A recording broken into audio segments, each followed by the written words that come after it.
चलिए शुरुआत करते हैं आज के न्यूज़पेपर की। फ्रंट पेज से देख लेते हैं कौन कौन सी न्यूज़ को आज हम देखने वाले हैं। तो पहली न्यूज़ हम देखेंगे, सुप्रीम कोर्ट का एक ऑर्डर आया है जिसमें उन्होंने माइग्रेंट वर्कर के लिए सरकार को उचित कदम उठाने के लिए ऑर्डर दिया है। यहाँ पर हमें दो बातें देखने को मिलेंगी। एक बात है one nation one ration card और दूसरी बात है एक वेबसाइट बनाने की और उसे इम्प्लीमेंट करने की बात सुप्रीम कोर्ट के द्वारा कही गई है। उस वेबसाइट में जानकारी रहेगी हमारी लेबर फोर्स की, हमारे माइग्रेंट वर्कर्स की, कितने वर्कर अभी तक मौजूद हैं, कितने लोग काम कर रहे हैं, कितने लोग बेरोजगार हैं, ये सारी जानकारी इस वेबसाइट में हमको देखने को मिल जाएगी। तो डिटेल में हम इस न्यूज़ को देखेंगे। दूसरी न्यूज़ हम देखने वाले हैं, एक और नई वैक्सीन को अब इमरजेंसी यूज़ के लिए अप्रूवल दे दिया गया है। ठीक है, और ये अप्रूवल कौन देता है? ये अप्रूवल देता है DCGI और उस वैक्सीन का नाम है मॉडर्ना की जो वैक्सीन है सिप्ला। इसके बारे में भी थोड़ी बहुत डिटेल हम देख लेंगे। शुरुआत करते हैं न्यूज़पेपर की। हम पहली न्यूज़ देखने वाले हैं हम one nation one ration card से, जो कि सुप्रीम कोर्ट ने इस बात का उल्लेख किया है। सुप्रीम कोर्ट ने एक डेडलाइन निर्धारित कर दी गई है कि आप स्टेट गवर्नमेंट को बोलिए कि आप पार्टिकुलर तिथि तक इस स्कीम को लागू करें, one nation one ration card. ये स्कीम क्या है? दो स्टेटों की हम बात करते हैं, एक है महाराष्ट्र और दूसरा उससे लगा हुआ है मध्य प्रदेश। ठीक है, अब मध्य प्रदेश से वर्कर लोग जाते हैं महाराष्ट्र के नागपुर सिटी काम करने, जो कि मध्य प्रदेश से लगा हुआ है। अब यहाँ जो काम करने वाले लेबर हैं, MP के रहने वाले हैं, उनके पास महाराष्ट्र का राशन कार्ड नहीं है। राशन कार्ड नहीं होने के कारण जब लॉकडाउन लगता है या फिर लॉकडाउन नहीं भी लगा है तो वो महाराष्ट्र की किसी भी राशन की दुकान से अनाज नहीं ले पाते हैं, फेयर शॉप से। इसी के चलते चलते सरकार ने एक स्कीम को पायलट बेस पे 2019 में लॉन्च किया था, जिसका नाम था one nation one ration card. इससे क्या होता है, यदि MP का कोई लेबर महाराष्ट्र जाता है कमाने के लिए तो वो महाराष्ट्र में भी जा कर के अब राशन खरीद सकता है, राशन ले सकता है। केवल महाराष्ट्र अकेला नहीं, वो किसी भी स्टेट में काम करने जाएगा तो अब उसकी जो राशन कार्ड है उसकी सहायता से वो किसी भी स्टेट में राशन ले सकता है। सुप्रीम कोर्ट ने 31 जुलाई की डेडलाइन रख दी है। कहा है स्टेट को कि इम्प्लीमेंट करिए आप one nation one ration card वाली स्कीम को। सरकार अपनी ड्यूटी से बाहर नहीं आ सकती है माइग्रेंट वर्कर को खाना प्रोवाइड करने के मामले में। ये नहीं कह सकती कि ये हमारा काम नहीं है। स्पेशली ड्यूरिंग ए पेंडेमिक, जब कोई महामारी चल रही तो उस समय तो आप बिल्कुल भी नहीं कह सकते कि हम उनकी हेल्प नहीं कर सकते, हमारे पास उनका डाटा ही अवेलेबल नहीं है। हम उनको अनाज इसलिए नहीं प्रोवाइड कर पा रहे हैं क्योंकि उनके पास राशन कार्ड नहीं है। तो आप ऐसा बिल्कुल नहीं कर सकते, ऐसा सुप्रीम कोर्ट का कहना है। ऐसी बहुत सारी संख्या हमको देखने को मिलती है माइग्रेंट वर्कर की जिनके पास कोई भी कार्ड नहीं है। ठीक है, और कई सारे इसके रीज़न हो सकते हैं, उनकी गरीबी, उनका लैक ऑफ एजुकेशन, जिसके चलते चलते उनके पास कार्ड नहीं है। अब कार्ड नहीं है तो इसका मतलब ये नहीं है कि आप अपनी ड्यूटी से आपको मुक्ति मिल गई। ठीक है, स्पेशली आप उस टाइम की बात कर रहे हैं जब हमारे देश में पेंडेमिक की लहर है और large number of migrant worker are not able to get job which में सेटिस्फाई देयर बेसिक नीड। अब उनको जॉब भी नहीं मिल पा रही है। जॉब मिल जाती तो कम से कम अपनी जो बेसिक ज़रूरत हैं, खाना कपड़ा, ये उसको पूरी कर पाते और रहने का किराया दे पाते। इसी के चलते चलते कोर्ट ने सेट कर दिया है 31 जुलाई एज ए डेडलाइन, ताकि सेंटर और जो स्टेट हैं इंश्योर कर लें अपनी ड्यूटी को। ठीक है, और इन्होंने ये बात बताई है, एस्टिमेट लगाया है कि 38 करोड़ माइग्रेंट वर्कर, ठीक है, जो कि 1/4 हिस्सा बना रहे हैं हमारी पॉपुलेशन का, वो पेंडेमिक के दौरान भूखे मर रहे हैं। और ये वे वर्कर हैं जिन्होंने कंसिडरेबल कंट्रीब्यूशन दिया है हमारी कंट्री की ग्रोथ में और इकोनॉमिक के डेवलपमेंट के लिए। कोर्ट ने ऑर्डर दिया है स्टेट गवर्नमेंट को कि आप एक स्कीम को फ्रेम करिए जिसमें ड्राई राशन को डिस्ट्रीब्यूट किया जा सके माइग्रेंट वर्कर को, और इसकी डेडलाइन है 31 जुलाई। स्टेट या फिर यूनियन टेरिटरीज को एक्स्ट्रा एफर्ट लगाना है ताकि माइग्रेंट लेबर तक उनकी पहुंच हो सके, उनकी स्कीम की पहुंच हो सके, और कोई भी ऐसा माइग्रेंट लेबर नहीं होना चाहिए जिसको 2 जून का खाना नहीं मिल रहा है, ऐसा कोर्ट का कहना है। इसके अलावा centre has to supply whatever additional quantity of food grains a state demanded. State की जो डिमांड है उसके हिसाब से फिर केंद्र सरकार को भी एडिशनल फूड ग्रेन प्रोवाइड करने की ज़रूरत है।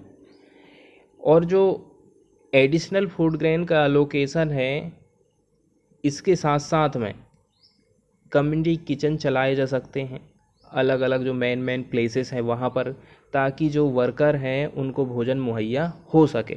पूरा जब तक पेंडेमिक चलता है तब तक आपको ऐसा करना पड़ेगा, कोर्ट ने डायरेक्शन दिया।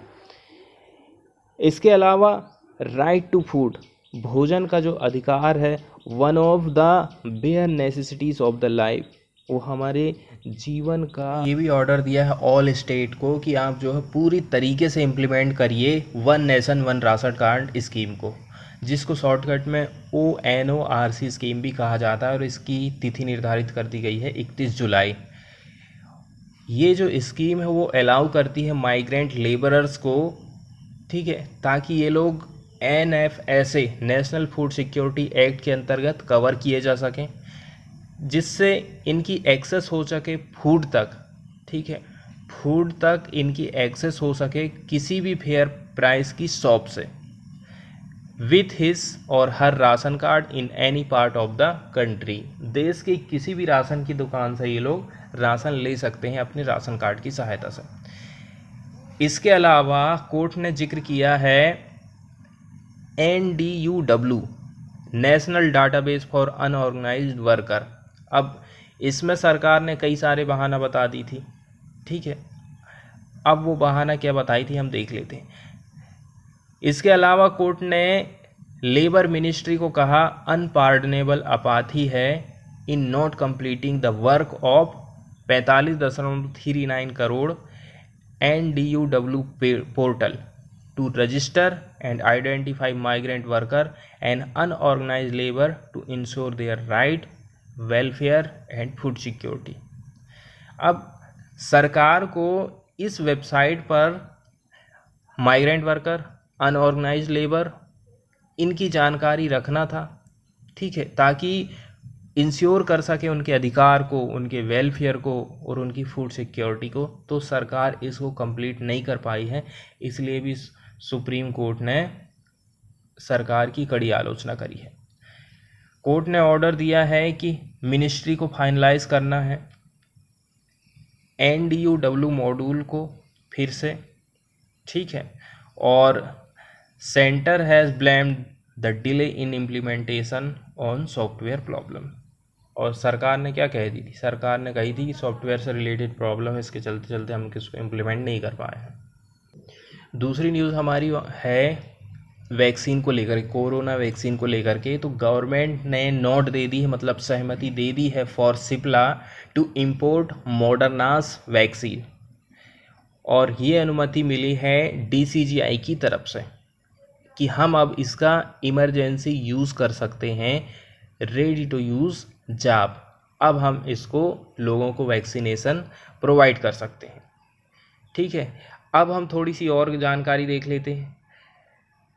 एक तो अभी ये हो गई सिप्ला, मॉडर्ना की जो वैक्सीन है सिप्ला, और बाकी कौन कौन सी अभी अवेलेबल हमारे यहाँ पर, कोवैक्सीन, कोविशील्ड और Sputnik V. India is also in talk with Pfizer and Johnson to add the vaccine availability. इसके अलावा फाइजर और जॉनसन को भी अब इंडिया अपने देश में मंगवा सकता है। जो मॉडर्ना की वैक्सीन है इसको स्टोर किया जा सकता है period of 7 month at prescribe temperature. जितना टेम्परेचर निर्धारित किया गया है उस टेम्परेचर इसको हम 7 महीने तक स्टोर करके रख सकते हैं। ठीक है।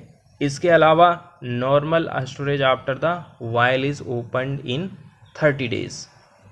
और यदि हम इसकी एफिकेसी की बात करें तो 94.1% अप्रोक्सीमेटली इसकी एफिकेसी है। ठीक है, इन प्रोटेक्टिंग अगेंस्ट कोविड-19। और इसमें कंडीशन ये है कि आपको यदि पहला डोज लग गया है तो उसके 14 दिन बाद तक इसकी एफिकेसी हमको देखने को मिलती है 94.1%। इसके बाद वाली न्यूज़ हम देखने वाले हैं दिल्ली की गवर्नमेंट से। गवर्नमेंट ने लॉन्च की है एक ऐप को फॉर ईएमसी। ईएमसी का मतलब होता है एंटरप्रेन्योरशिप माइंडसेट करिकुलम। ठीक है, कहाँ कहाँ पर? स्कूल। और इसके अलावा लॉन्च किया था ये web application for all heads of school. इसके अलावा टीचर्स और coordinators of the access EMC related teaching learning material.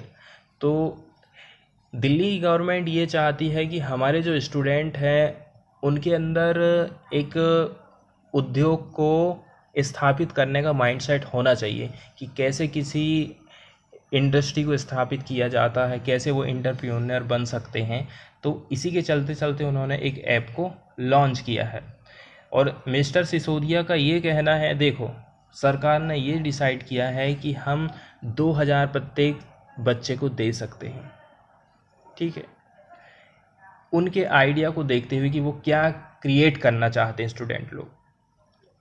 उनका कहना है आप 25 लोगों का एक ग्रुप बनाओ, हम आपको 50,000 रुपया देने के लिए तैयार हैं और क्रिएट करो एक इंटरप्राइज को। इसके बाद वाली न्यूज़ है हमारी ग्लेशियल लेक से रिलेटेड। ग्लेशियल लेक क्या है? एक बॉडी ऑफ वाटर है। ठीक है, ठीक वैसे ही है जैसे कि एक लेक होती। ये ओरिजिन होती है लेकिन फ्रॉम ग्लेशियर एक्टिविटी। ग्लेशियर की एक्टिविटी होने के चलते चलते ही ये बनती है। They are formed when a glacier erodes the land. जब लैंड को ग्लेशियर क्षति पहुंचाता है तो गड्ढा बनेगा और वहाँ फिर से जो है बर्फ़ जम जाएगी और फिर जब टेम्परेचर बढ़ता है तो वो फिर मेल्ट हो जाती है और बन जाती है झील। और इसको filling the depression created by the glacier. और वही जो डिप्रेशन बना हुआ है उसी को ग्लेशियर के द्वारा फिर फिल कर दिया जाता है। अब हम देख लेते हैं न्यूज़ को। तो गंगा बेसिन में पड़ने वाली जितनी भी ग्लेशियल लेक्स हैं ना, उनको सैटेलाइट के माध्यम से मैपिंग की गई है और उनकी एक एटलस रिलीज़ की गई है गवर्नमेंट के द्वारा। With concern mounting over the impact of climate change on Himalayan glacier. Himalayan glacier में क्लाइमेट चेंज का इम्पैक्ट हम देख रहे हैं। इसी के चलते चलते मिनिस्ट्री ऑफ जल शक्ति ने रिलीज़ किया है updated atlas of glacial lakes, जो कि पार्ट हैं गंगा रिवर बेसिन की। About 4707 glacial lake have been mapped in Ganga basin. Ganga basin में टोटल हमको 4707 ग्लेशियल लेक देखने को मिली हैं।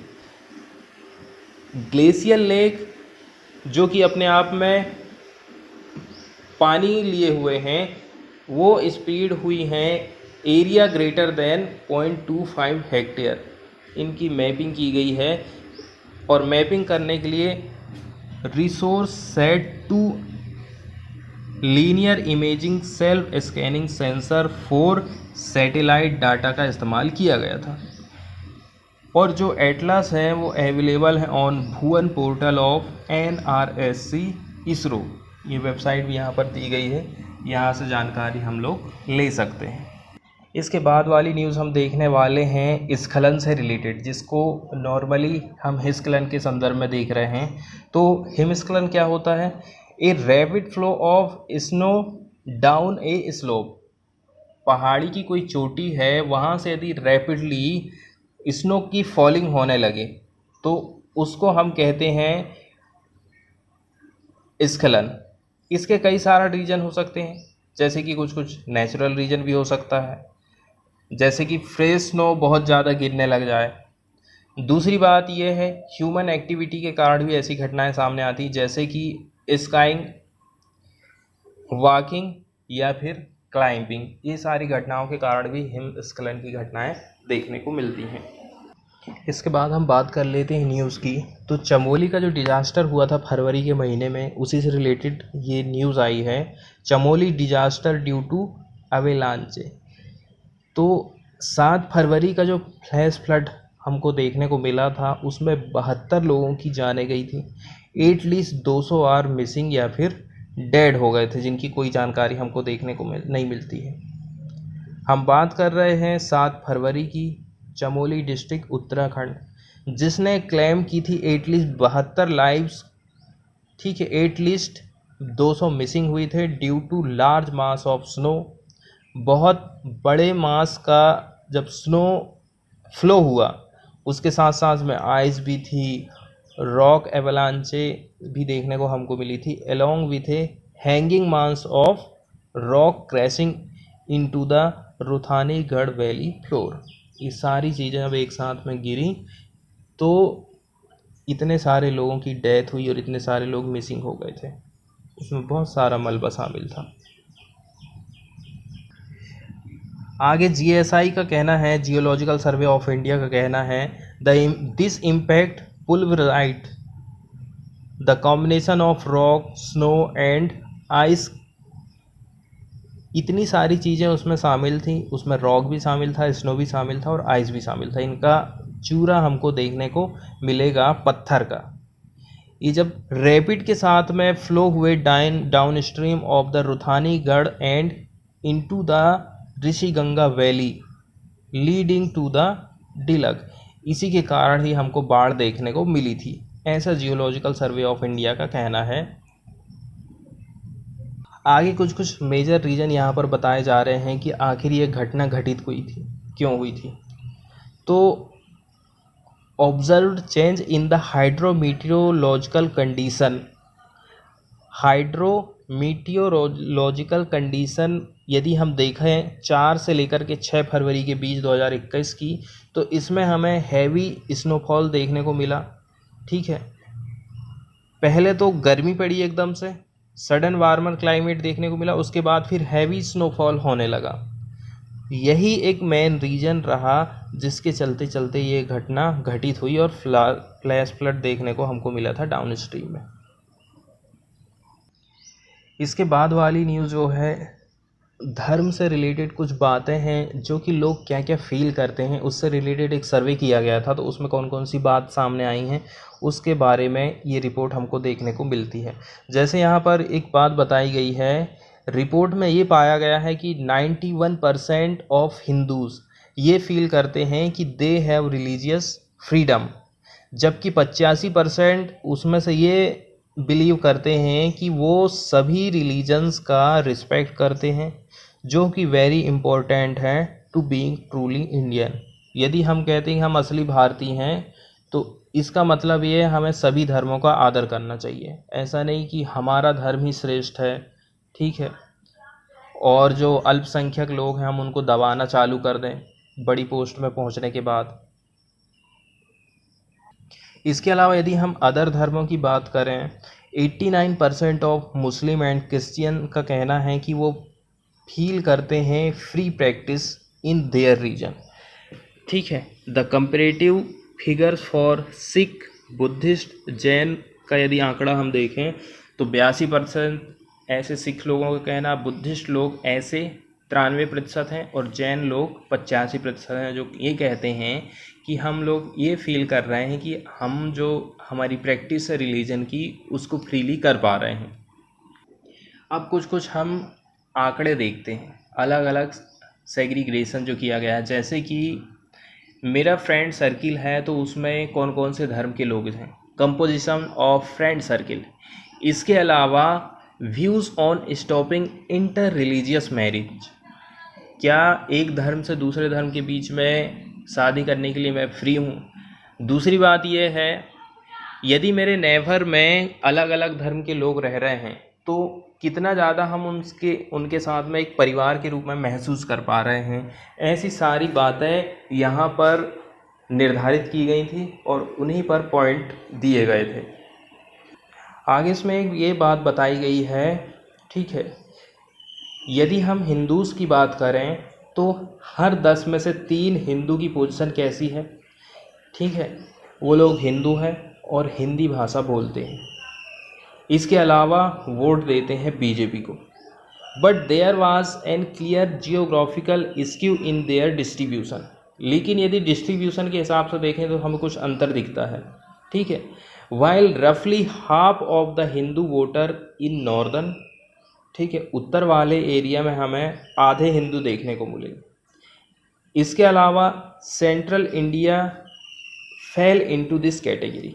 बीच का जो हमारा हिस्सा है वो इस कैटेगरी के अंतर्गत नहीं आता है, ठीक है। Only 5% of Hindu voter in south, ऐसा करते हैं वो लोग। साउथ वाले हिस्से में हमें केवल 5% लोग ही मिलने वाले हैं। इसके अलावा सर्वे में ये भी बात सामने आई है, साउथ वाले हिस्से में साउथ वाले लोगों का ऐसा मानना है, 42% लोगों का, कि देखो यदि हम कह रहे हैं कि हम असली भारतीय हैं तो इसका मतलब ये नहीं है कि हमें हिंदू होना ज़रूरी है। इसके बाद हम बात करने वाले हैं इजराइल और यूएई के रिलेशनशिप के बारे में फॉरेन वाले पेज से। अब देखिए, इजराइल में इलेक्शन हुआ, वहाँ नए पीएम चुने गए, तो वो जो पीएम चाहते हैं सभी देशों के साथ में संबंध अच्छे रहें। इसके अलावा वो शांति भी स्थापित करना चाहते हैं। इसी के चलते चलते उनका ये एक अगला कदम हमको देखने को मिलता है कि उन्होंने एक एम्बेसी को ओपन किया है यूएई में, और दूतावास खोलने के अलावा कई सारे देशों के साथ के यहाँ पर रिलेशन बताए गए हैं, ठीक है। और इनका कहना है we are here to stay.